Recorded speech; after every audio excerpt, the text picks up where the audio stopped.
Hello friends, welcome to my channel. Friends, आज से हम शुरू करने वाले हैं पॉलिटिकल साइंस, जिसमें जितने भी इंपॉर्टेंट टॉपिक हैं वो सभी आपको इस चैनल पर प्रोवाइड करवाए जाएंगे। इसलिए आप इस चैनल को जल्दी से सब्सक्राइब कर लीजिए। तो आज का जो हमारा टॉपिक है वो है भारतीय संविधान की प्रस्तावना। तो भारतीय संविधान की जो प्रस्तावना है उसमें भारतीय संविधान की जितनी भी इंपॉर्टेंट बातें हैं वो सभी एक छोटे रूप में यहाँ पर बताई गई हैं, जिससे हमें भारतीय संविधान का अधिकांश भाग है जो उसके बारे में पता चल जाता है। तो ये जो भारतीय संविधान की जो प्रस्तावना की जो 6-7 लाइनें हैं, इसी से ही रिलेटेड, इसी में से काफ़ी सारे क्वेश्चन ये एग्जाम्स में पूछे जाते हैं सभी एग्जाम्स में। इसलिए ये जो 7-8 लाइनें हैं, सबसे पहले आपको इन्हें याद करना जरूरी है। तो भारतीय संविधान की जो प्रस्तावना है इसका क्या आधार है, इस प्रस्तावना को बनाने का क्या उद्देश्य है, सबसे पहले हम वो देखते हैं। तो आप सभी जानते हैं कि प्रस्तावना और इसके साथ ही जो संविधान है इसका निर्माण किसने किया है, तो संविधान सभा ने। यानी कि संविधान का निर्माण करने के लिए क्या है, एक संविधान सभा का गठन किया गया था। और इस संविधान सभा का जो गठन है वो कब किया गया था, तो जुलाई 1946 में किया गया था। और इसकी जो पहली बैठक है वो हुई थी 9 दिसंबर 1946 को। तब क्या हुआ कि जो पंडित जवाहरलाल नेहरू थे, जो कि भारत के प्रथम प्रधानमंत्री भी रह चुके हैं, उन्होंने एक उद्देश्य प्रस्ताव प्रस्तुत किया था। ये जो उद्देश्य प्रस्ताव है इसे ही क्या कहते हैं, प्रस्तावना। तो पंडित जवाहरलाल नेहरू ने एक उद्देश्य प्रस्ताव संविधान सभा में प्रस्तुत किया, ठीक है। और ये कब प्रस्तुत किया गया था, तो इसकी डेट है 13 दिसंबर 1946 को। तो आपका जो क्वेश्चन है वो ये बनता है कि उद्देश्य प्रस्ताव है जो वो किसने प्रस्तुत किया था, तो आपका आंसर आएगा पंडित जवाहरलाल नेहरू ने। और ये कब प्रस्तुत किया गया था, तो आपका आंसर आएगा 13 दिसंबर 1946 को। और ये कहाँ पर प्रस्तुत किया गया था, तो इसका आंसर आएगा संविधान सभा में। बट उस टाइम क्या हुआ था कि ये जो प्रस्ताव है इसे 13 दिसंबर 1946 को लागू नहीं किया गया। तो आपको एक और चीज़ ध्यान देनी है कि ये जो उद्देश्य प्रस्ताव है इसे लागू कब किया गया था, तो इसका आंसर आएगा 22 जनवरी 1947 को। तो ये जो कुछ क्वेश्चन है प्रस्तावना से रिलेटेड कि प्रस्तावना का क्या आधार है, तो जो प्रस्तावना है उससे यानी कि किस प्रस्ताव के थ्रू दिया गया था प्रस्तावना, तो इसका आंसर आएगा उद्देश्य प्रस्ताव के थ्रू, ठीक है। इसके बाद जो अगला क्वेश्चन है वो ये बनता है कि जो प्रस्तावना बनाई गई है या फिर ये जो संविधान बनाया गया है इसका मेन उद्देश्य क्या था। तो प्रस्तावना के अंदर जो संविधान सभा के जितने भी सदस्य थे उनकी क्या है, दृष्टिकोण के बारे में पता चलता है। इसके साथ ही जो संविधान के जितने भी उद्देश्य हैं उनके बारे में भी पता चलता है प्रस्तावना के अंदर। इसके बाद जो अगला क्वेश्चन है वो ये बनता है कि प्रस्तावना से रिलेटेड काफ़ी सारे क्या है विवाद भी हुए थे, जिसमें से जो 2 विवाद है वो बहुत ज़्यादा इंपॉर्टेंट है और काफ़ी बार क्वेश्चन भी पूछा जाता है। तो जो पहला विवाद है वो है 1960 का, और इस विवाद का नाम है बेरूवाडी विवाद। इस विवाद के अंदर क्या कहा गया था कि जो प्रस्तावना है वो संविधान का अंग नहीं है, इसलिए क्या है प्रस्तावना में किसी भी प्रकार के यानी कि संशोधन या फिर चेंजेस नहीं किए जा सकते। बट एक और विवाद आया था 1973 का, और ये जो विवाद है ये काफ़ी इंपॉर्टेंट है और काफ़ी बार बहुत सारे ऐसे मुकदमे हुए हैं, काफ़ी चीज़ें ऐसी हुई हैं जिसमें इस विवाद का उल्लेख या जिक्र किया जाता है। तो इस विवाद का नाम है केशवानंद भारती मुकदमा। और ये विवाद कब हुआ था, तो इसका जो सन है वो भी आपको ध्यान देना जरूरी है। ये हुआ था 1973 में, केशवानंद भारती मुकदमा वर्सेस केरल राज्य।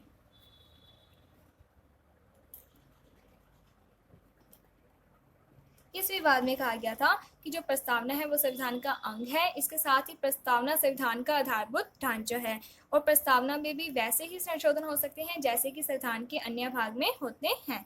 तो ये जो विवाद है ये बहुत ज़्यादा इंपॉर्टेंट है।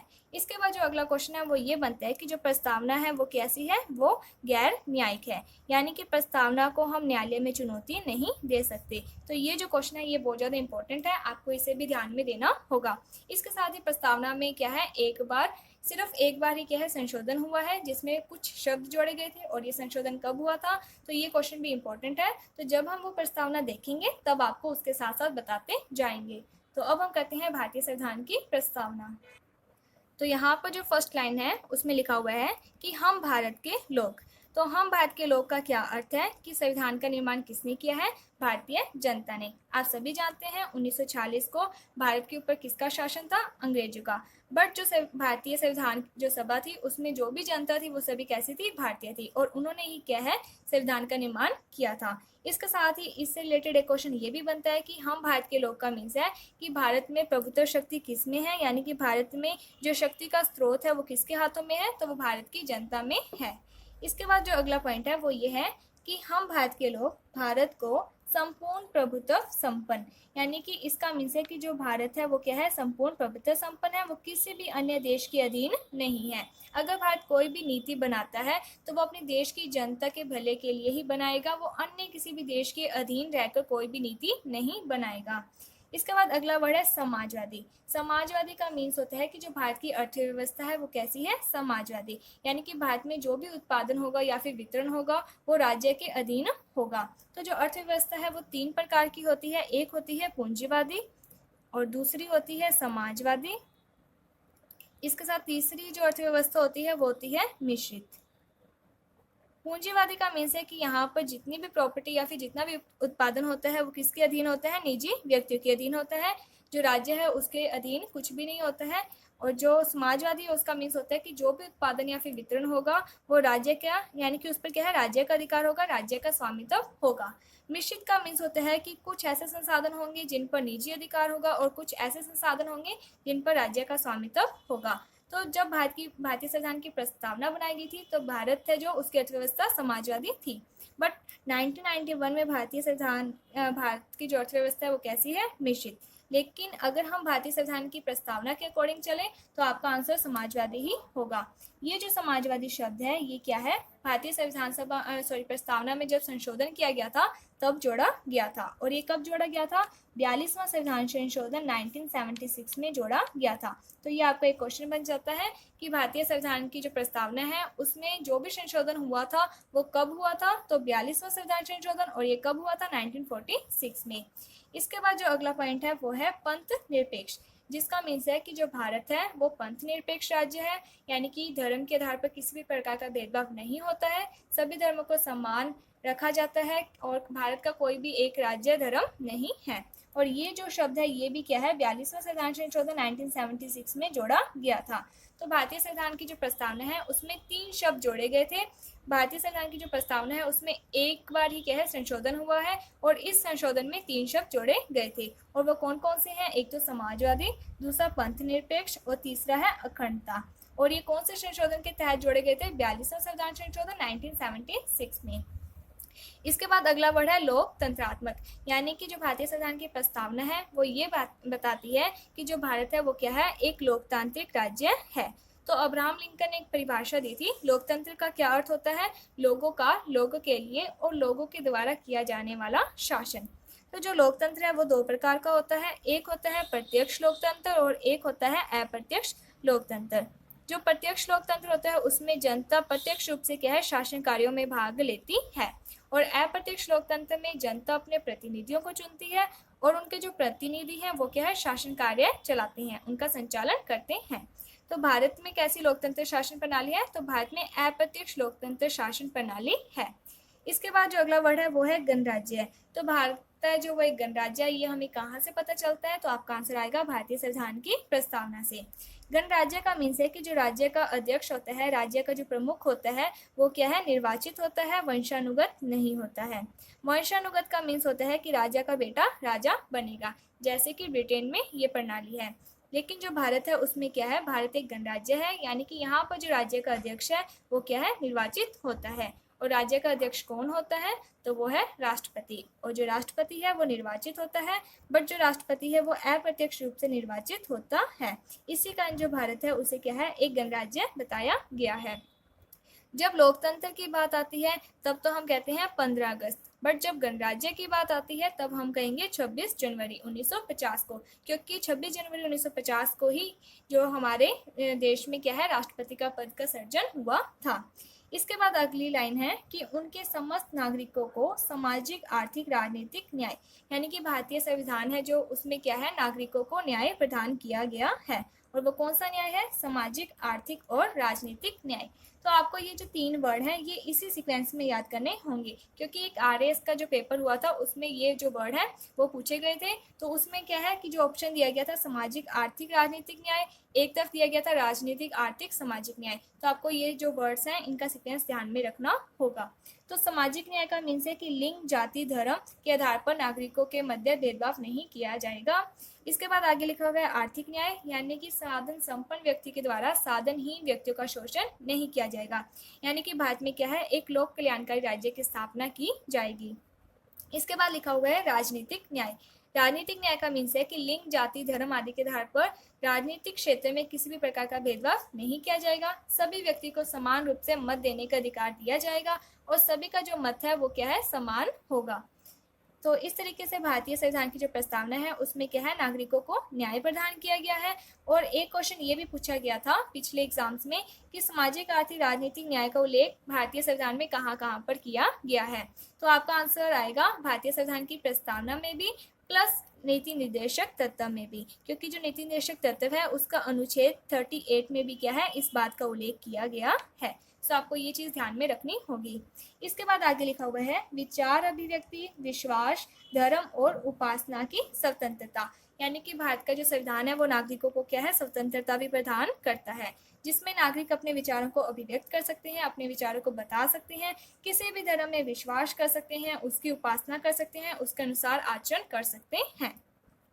तो इसके बाद अगला जो पॉइंट है वो है प्रतिष्ठा और अवसर की समता प्रदान करने। यानी कि जो भारत का संविधान है वो नागरिकों को क्या है, समता यानी कि समानता भी प्रदान करता है। व्यक्ति की प्रतिष्ठा को बढ़ाने के लिए, प्रत्येक व्यक्ति को आगे बढ़ने के लिए, रोजगार के लिए क्या है, समान रूप से अवसर दिए जाएंगे। किसी भी प्रकार का भेदभाव अवसर प्रदान करने में नहीं किया जाएगा। और ये जो बात है इसका उल्लेख कहाँ कहाँ पर किया गया है, तो भारतीय संविधान की प्रस्तावना में भी प्लस मौलिक अधिकार में भी। और मौलिक अधिकार के अनुच्छेद 16 में इस बात का उल्लेख किया गया है। तो आपको इसके बारे में भी ध्यान रखना होगा। इसके बाद आगे लिखा हुआ है व्यक्ति की गरिमा। व्यक्ति की गरिमा को बढ़ाए रखने के लिए क्या है, भारतीय संविधान में नागरिकों को नीति निर्देशक तत्व प्लस मौलिक अधिकार प्रदान किए गए हैं। इसके बाद लिखा हुआ है राष्ट्र की एकता और अखंडता को सुनिश्चित करने वाली बंधुता। राष्ट्र की एकता का मीन्स है कि भारत है जो वो प्रांतीय, जातीय यानी कि संकीर्ण विचार से उठकर एक साथ रहेगा, किसी भी प्रकार के जो छोटे छोटे भेदभाव हैं उन्हें नहीं रखेगा, एकजुट होकर रहेगा। और जो अखंडता वर्ड है वो 42वां संविधान संशोधन 1976 में जोड़ा गया था, जिसमें इस एकता को और अधिक मजबूत करने के उद्देश्य से जोड़ा गया था। आगे लिखा हुआ है बंधुता यानी कि भाईचारे को बढ़ावा देना। तो भारतीय संविधान है जो वो ये चाहते हैं कि जितने भी लोग हैं वो मिलजुल कर रहें, भाईचारे को बढ़ावा दें। और ये जो वर्ड है वो भारतीय संविधान की प्रस्तावना में भी है प्लस मूल कर्तव्य में भी इसका उल्लेख किया गया है। तो आपको ये चीज़ भी ध्यान में रखनी होगी, क्योंकि आजकल इसी तरीके के क्वेश्चन है जो वो काफ़ी एग्जाम्स में पूछे जाते हैं। इसके बाद लिखा हुआ है कि दृढ़ संकल्प होकर अपनी संविधान सभा में आज तारीख 26 नवंबर 1949 को।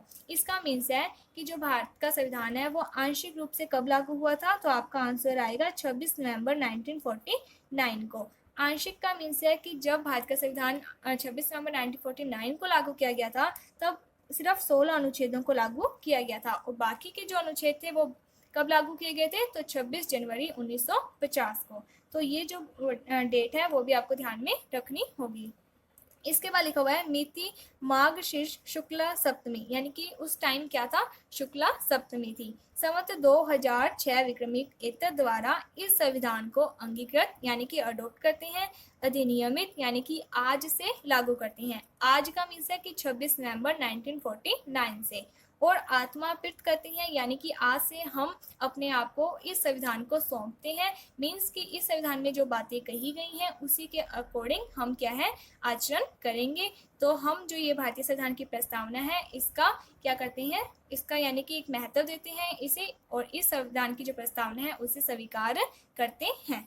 तो जो हमारा क्वेश्चन है वो ये बनता है। तो इसमें जितने भी क्वेश्चन है वो सभी आपको बता दिए गए हैं। इसके साथ ही एक अलग से अगर आप क्वेश्चन जोड़ना चाहो तो ये बनेगा कि भारतीय संविधान में एकमात्र संशोधन कब हुआ है अब तक। तो ये कब हुआ था, 42वां संविधान संशोधन, और ये कब हुआ है 1976 में।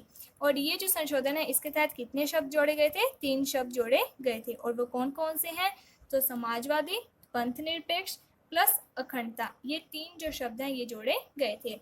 इसके साथ ही भारतीय संविधान की जो प्रस्तावना है उसके लिए जो एक राजनीतिज्ञ थे उन्होंने एक बात कही थी, तो उनकी जो स्टेटमेंट है वो भी काफ़ी बार पूछी जाती है। तो इनका जो नाम है वो है ठाकुर दास भार्गव। ये जो भार्गव जी थे इन्होंने ये बात कही थी कि जो प्रस्तावना है वो भारतीय संविधान का एक महत्वपूर्ण अंग है, यह संविधान की क्या है, कुंजी है। तो ये जो स्टेटमेंट है ये भी आपको ध्यान में रखनी है, क्योंकि एग्जाम में पूछा जाता है कि जो प्रस्तावना है वो संविधान का एक महत्वपूर्ण अंग है, ये संविधान की कुंजी है, ये जो शब्द है वो किसने कहे हैं या फिर ये स्टेटमेंट किसकी है, तो आपका आंसर आएगा ठाकुर दास भार्गव। और ये क्वेश्चन काफ़ी बार एग्जाम में पूछा भी गया है। सो आई होप आपको जो प्रस्तावना से रिलेटेड जितने भी क्वेश्चन हैं वो सभी समझ में आ गए होंगे। तो हमारी जो नेक्स्ट वीडियो होगी उसमें प्रस्तावना जो आज आपको करवाई गई है, तो इससे रिलेटेड जो भी क्वेश्चन बनते हैं या जितने भी प्रीवियस एग्जाम में क्वेश्चन आए हैं उससे रिलेटेड एक वीडियो हम लेकर आएंगे, और आप देखना कि आपके कितने क्वेश्चन वहाँ पर सही होते हैं। अगर आपको ये वीडियो अच्छी लगी है तो please like my video, subscribe my channel. Thank you friends for watching my video. Thank you.